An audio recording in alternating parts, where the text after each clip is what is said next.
ሪል ስቴት ላይ ነው ኢንቨስት ያደረከው? 95% of my assets is real estate.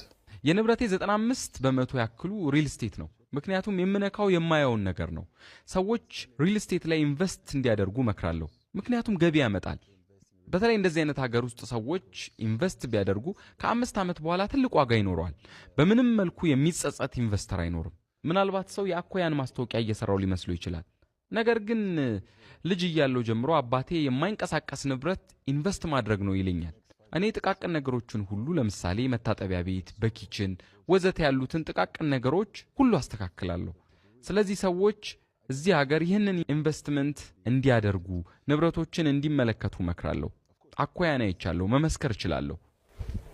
Maybe I make promotion, maybe because I spoke about Akoya.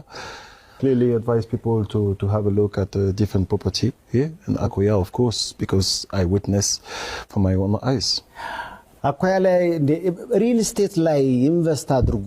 በተለይ እኔ ገንዘብ ባለኝ ሰዓት ገንዘቤ እንዳለ ሪል ስቴት ላይ ነው ኢንቨስት ያደረኩትና አትራፊ መሆኑን እርግጠኛ ሆኜ ነው የምነግራችሁ። ኢትዮጵያ ላይ ደግሞ ያላችሁ ገንዘባችሁን ኢንቨስት አድርጉ ሪል ስቴት ላይ ነው ያለው። ባካሪ እያደገች ባለች ፈጣን ከተማ ውስጥ ልብ ለራሱ የተረጋጋ ቦታን ይፈልጋል።